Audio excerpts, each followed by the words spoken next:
आज बात करेंगे तहरीक-ए-इंसाफ का इस्लामाबाद में होने वाला जो एहतजाज है उसके पेश नज़र इस्लामाबाद एक मरतबा फिर से कंटेनर सिटी बन चुका है और इसी हवाले से कुछ राब्ते भी हुए हैं, जिनमें अहम और लेटेस्ट जो राब्ता है वो हुआ है वज़ीर आला खैबर पख्तूनख्वा का मोहसिन नकवी साहब से।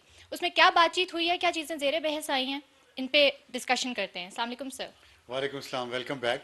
आप आ गई। लोग पूछ रहे थे कि मैमूना सतार किधर है, दूसरी दूसरी एंकर किधर है। तो आप किधर थी कल? सर मेरा जिन दिनों में ऑफिस आना होता है उन दिनों में आने का दिल नहीं चाहता। आप छुट्टी वाले दिन बुलाएंगे तो मैंने क्या खाक आना है। अच्छा, तो तो इतना मुझे नहीं पता था कि ऑफिस इतना बुरा है और आपका बिल्कुल यहाँ पे दिल नहीं लग रहा। ऑफिस अच्छा है, बस ऐसे ही आपको पता तो है। छुट्टी वाले दिन काम करने का दिल नहीं किया। पूरी ऑब्वियस। कौम काम करती है और आप लोग जो हैं एंकर्स और एंकरनियाँ, वो चाहते हैं छुट्टी भी बनाएं। और चलें, ठीक है, आप आ गई वापस, welcome back. Thank you sir. और आपने जो सवाल पूछा है, ये सवाल बड़ा अहम है इस सेंस में कि थोड़ा सा मैं आपको ये बता दूं कि वज़ीर आला खैबर पख्तूनख्वा जो अली मीन गंडापुर साहब हैं, उनको कॉल किया है मोहसिन नकवी ने, वज़ीर दाखिला ने। और वो कॉल की है इस पेशी के फ़ौरन बाद जो इस्लामाबाद हाई कोर्ट में आज हुई है। Chief justice Aamir Farooq case सुन रहे थे इस बात पे कि जो इस्लामाबाद के ट्रेडर्स हैं वो पिटीशन लेके गए हुए हैं कि जी इस्लामाबाद में हर वक्त यहाँ एहतजाज और धरना होता रहता है पीटीआई की तरफ से, हमारे कारोबार तबाह हो गए हैं, हमारी ज़िंदगी ख़राब हो गई हैं। तो आप इस पे कुछ कहें हुकूमत को कि वो कंटेनरस्तान ना बनाए जो आप कह रही थी, और पीटीआई को भी कहें कि वो किसी एक जगह जाके वहाँ पे बैठें और वहाँ जो उन्होंने जलसा करना है करें। उस पे जो हेयरिंग हुई है ना, उसके उसमें चीफ जस्टिस साहब ने ये कहा कि आप बातचीत आपस में करके मामला तय करें। बैरिस्टर गौर भी वही थे अच्छा सर, एक अदालत में। इंटरेस्टिंग बात है कि ये पिटिशन आज ही आई है और आज ही फिर इसके ऊपर हियरिंग भी हो जाहिर गई है है। नहीं आई, आज नहीं, बड़ी कल अर्जेंट। कल से आई हुई है। कल आज सुबह भी एक आई है ताजरों की तरफ वो से और वो ये आई गेस कल से यही आई हुई है। क्लब तो होगी। लेकिन अच्छी बात है कि सुनी गई है और उसमें लोग ये देख रहे हैं कि शायद एक फेस सेविंग देने की खान साहब को कोशिश हो रही है मुज़ाकरात के जरिए, क्योंकि अभी 2 दिन हैं। तो फेस सेविंग की एक कोशिश हो रही है कि पीटीआई को, इमरान खान को मिल जाए और ये जो इस्लामाबाद बंद करना पड़ रहा है ये ना बंद करना पड़े, क्योंकि 24 तारीख को ही बेलारूस का एक वफ्द आ रहा है पाकिस्तान और 25 को बेलारूस के सदर पाकिस्तान आ रहे हैं। तो काफ़ी एक्टिविटी है कैपिटल में। और यही बात मोहसिन नकवी ने जब आज अदालत में पेश हुए तो उन्होंने भी यही कहा कि जब भी कोई अहम दौरा होता है उसी दौरान ही ये धरना पीटीआई का आ जाता है।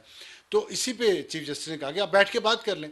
तो अब ये जो खैबर पख्तूनख्वा के उन चीफ मिनिस्टर से बात हुई ना, उसमें ये बात डेफिनेटली हुई होगी कि क्या करना है और आगे कैसे चलना है। लेकिन जो मीडिया को बताया गया वो ये है कि लॉ एंड ऑर्डर सिचुएशन पे बात की गई जो इंतहाई ख़तरनाक हो चुकी है खैबर पख्तूनख्वा में। आज 38 लोग सिविलियन सारे वो शहीद हो गए हैं कुरम एजेंसी में। दहशत गर्दों ने या खारजियों ने, जो भी आपने कहें, उन्होंने फायरिंग खोल दी चलती बसेस पे। बहुत लोग मारे गए हैं और कल भी 11-12 12। फौजी जाँ बहक हुए, शहीद हुए जानी खेल में। तो ये जो वहाँ एक जंग चल रही है उस दौरान खैबर पख्तूनख्वा की हुकूमत की जो सारी तवज्जो है और जो रियासत के रिसोर्स ज़राए हैं, जो गाड़ियाँ हैं, जो पेट्रोल है, जो पैसा है, वो इसी तरफ लगाया हुआ है जिस पे लोग सख्त एतराज़ कर रहे हैं। और वहाँ बुशरा बीबी मीटिंग्स करती हैं दरबार लगा के और वहाँ नारे लगते हैं अल जिहाद के।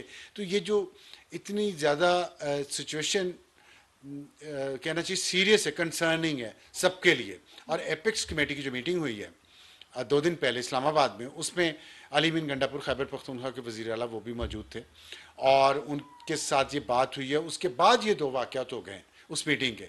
तो सोचिए सिचुएशन कितनी ख़तरनाक है। मुझे तो अफसोस हो रहा है कि इतनी कीमती जानें ज़ाया हो रही हैं और यहाँ पे सियासी मसाइल पे ही हमने एग्जैक्टली। इतनी तवज्जो इतनी हमारी सारी इतनी इन्हीं इतना चीज़ों पे। फसाद फैलाया हुआ है सियासी मामलात पे।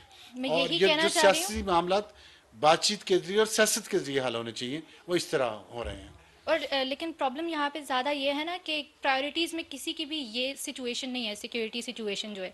क्योंकि यहाँ से खैबर पख्तूनख्वा से एहतजाज का ऐलान होता है, वो इस्लामाबाद की तरफ आते हैं, फिर यहाँ से आप देखते हैं कि स्टेट उनको रोकने में अपनी सारी जो भी आपकी स्टेट मशीनरी है वो यूज़ हो जाती है। तो जो रियल इश्यूज़ हैं वो कहीं सप्रेस हो रहे हैं। बिल्कुल ऐसा ही है। लेकिन आप मुझे बताएं कि स्टेट को स्टेट के पास और क्या चारा है रोकने के अलावा, क्योंकि अगर आप डी चौक में आके बैठ जाएं तो पूरी रियासत का काम रुक जाए। कैपिटल सिटी है, पूरा कैपिटल सिटी दुनिया में कहीं भी कोई बंद नहीं करता, कोई मुजाहिरीन नहीं बंद करते जब तक कि बगावत ना हो, इंतशार ना हो, जैसे बांग्लादेश में हुआ। और वही सिचुएशन खान साहब पैदा करना चाह रहे हैं। और ख़ास तौर पर इसकी एक और वजह जो अभी तक मीडिया में डिस्कस नहीं हुई और वो होनी भी चाहिए कि इसी वक्त जो ये मुजाहरा हो रहा है ना, इस्लामाबाद को बंद किया जा रहा है, प्रेशर डाला जा रहा है। देखिए, एक बहुत हाई लेवल बरतानवी वफ्द इस्लामाबाद में पहुंचा हुआ है इस वक्त, और उस बरतानवी वफ्द की क़यादत जो है वो हमीश फाकनर कर रहे हैं, जो डिप्टी वज़ीर ख़ारजा हैं बरतानिया के अफ़गानिस्तान और पाकिस्तान के लिए। अच्छा। और ये जो यहाँ पे आए हैं वो उस वक्त के साथ, उसमें उनके एजेंडे पे जो सबसे अहम चीज़ है वो इमरान खान की रिहाई है। और वो पाकिस्तान की हुकूमत पे लॉबिंग कर रहे हैं, सिर्फ हुकूमत के साथ ही, आज स्पीकर कौमी असम्बली के साथ भी उनकी मीटिंग हुई है, और भी उनकी बहुत अहम मुलाकातें हो रही हैं जो मीडिया में भी नहीं आएंगी। और ये सारा काम शुरू हुआ है उस कॉमनवेल्थ कॉन्फ्रेंस से जो सेमुआ ऑस्ट्रेलिया के पास एक जजीरा है, और इस महीने के शुरू में, ये अक्टूबर के आखिर में वहाँ थी कॉमनवेल्थ की कॉन्फ्रेंस। उसमें इसहाक डार जो डिप्टी प्राइम मिनिस्टर पाकिस्तान के और वज़ीर ख़ारजा भी वो शिरकत करने गए थे, अगर आपको याद हो। उस वक्त शहबाज शरीफ इधर ही थे शायद। वहाँ से आप कह रहे हैं ये सारा प्रोसेस शुरू हुआ? तो शुरू तो पिछले साल नहीं, शुरू तो 6-8 महीने से हुआ है, जब पिछले प्राइम मिनिस्टर थे ना बरतानिया के, ऋषि सुनक, उनके जो वज़ीर ख़ारजा डेविड कैमरॉन हैं, वो पाकिस्तान आने का उनका विज़िट का प्लान था, लेकिन वो फिर डिले हो गया, पाकिस्तान ने इनकार किया, फिर डिले हो गया, फिर उनकी हुकूमत चली गई, इलेक्शंस हो गए, तो नए वज़ीर ख़ारजा आए, केयर स्टार्मर की हुकूमत बनी, वो वज़ीर आज़म है, उनको इमरान खान ने ख़त लिखा। और उसके बाद ये सारी फिर वहाँ MPs ने वहाँ पे एक करारदाद भी पास की, और फिर लेटर भी आया, फिर US कांग्रेस से भी। तो ये सारी जो इंटरनेशनल लॉबिंग चल रही है, और ये इसके पीछे ये मकसद है। तो उसमें जो डेविड लामी थे वज़ीर ख़ारजा बरतानिया के, वो सेमुआ में इसहाक डार से मिले, और उन्होंने दबाव डाला इसहाक डार पे कि आप इमरान खान को रिहा करें। और उसकी वजह यह है, बरतानिया का इतनी दिलचस्पी इसमें यह है, पहले ऋषि सुनक की हुकूमत वो और सियासी जमात थी, ये जो है ये स्टेट कामर ये और सियासी जमात है, लेकिन दोनों की दिलचस्पी इमरान खान की रिहाई में है। उसकी वजह यह है कि देखें, बरतानिया में गोल्ड स्मिथ फैमिली जो है, और उसमें जमामा गोल्ड स्मिथ जो हैं, उनका बहुत अहम रोल है इस सारी लॉबिंग में, जो बरतानिया के ज़रिए वो कोशिश कर रहे हैं। और अभी मैंने आपको बताया, जब डोनाल्ड ट्रंप आएगा तो उस वक्त क्या होता है, ये एक अलग कहानी है। इसका जिक्र आपने बहुत पहले भी किया था, आई रिमेंबर हमारी पॉडकास्ट में आपने ये बताया था कि किस तरीके से गोल्डस्मिथ फैमिली अपना वहाँ पे जो उनका वो देखिए, को इस्तेमाल करेंगे। वो मीडिया की हम उस वक्त बात कर रहे थे, मीडिया की, क्योंकि बहुत सारे आर्टिकल्स आ रहे थे, और फिर जो वहाँ के ब्रिटिश पार्लियामेंट के लोग हैं वो भी इसमें उन्होंने भी अपना हिस्सा डाला। तो अब ये हुकूमती सतह पे ये बात हो रही है, और हुकूमती लेवल पे ये प्रेशर आ रहा है, जिसको पाकिस्तान महसूस भी कर रहा है इस प्रेशर को। ऐसा नहीं कि ये प्रेशर महसूस नहीं हो रहा। अच्छा। और देखें, बात ये कि मुज़ाकरात या डील या जो कुछ भी ये मुलाकातें हो रही हैं, और ये इसे गैर मुल्की मुदाखलत कह लें, आप कुछ भी कह लें, इसमें हमारा जो इंटरनल डोमेस्टिक फैक्टर बहुत अहम है।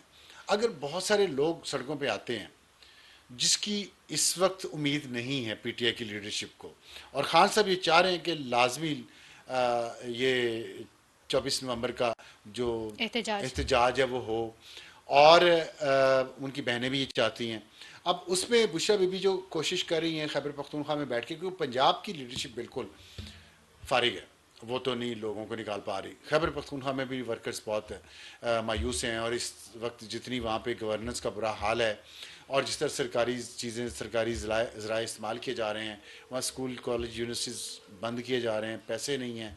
आज भी सुप्रीम कोर्ट में एक केस चल रहा था, वहाँ खैबर पख्तूनख्वा के स्कूलों के बारे में जो मुकम्मल ही नहीं हो रहे, फंडिंग नहीं है। तो फंडिंग किधर जा रही है? फंडिंग इधर जा रही है मुजाहिरों में। तो ये जो इंटरनेशनल डिप्लोमेसी है ना, ये बहुत अहम काम करेगी, और खान साहब को पता है, इसलिए आज उन्होंने जो बात की है,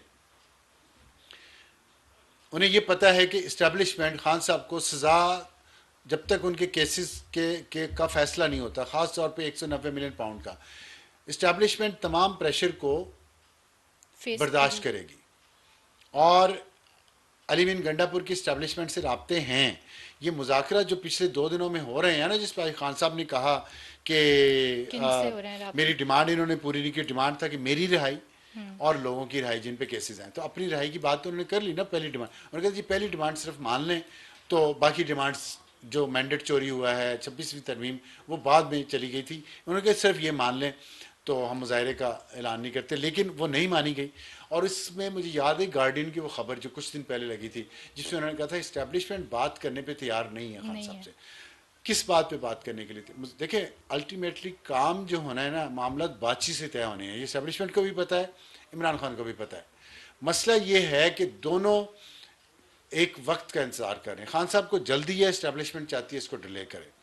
और वो 190 मिलियन पाउंड का केस है, जो उसका फैसला जब होगा, अगर खान साहब को सजा होती है तो इस्टेब्लिशमेंट के हाथ मजबूत हो जाएंगे मुज़ाकरात के लिए। अगर खान साहब रिहा होते हैं तो उनके हाथ मजबूत हो जाएंगे, अगर उन वो केस में बरी हो जाते हैं तो। इसलिए वो, और लेकिन वो केस है बहुत स्ट्रांग, और उसमें अगर खान साहब को सजा हो गई तो इनकी जो इंटरनेशनल बैकिंग है, ये जो मैंने अभी बताया कि बरतानिया का वफ्द आगे यहाँ बैठा हुआ है और मुख्तलिफ सियासी लीडरों से भी मुलाकात कर रहे हैं और लोगों से भी मुलाकात कर रहे हैं इसी काम पे, उनको ये मसला फिर उन पे उनको प्रेशर डालने के लिए एक जो बहाना है वो कम हो जाएगा। इंटरनेशनल मीडिया भी उस तरह, क्योंकि ये बरतानिया का केस है, वहीं से शुरू हुआ और बरतानिया की नेशनल क्राइम एजेंसी इसमें इन्वॉल्व है।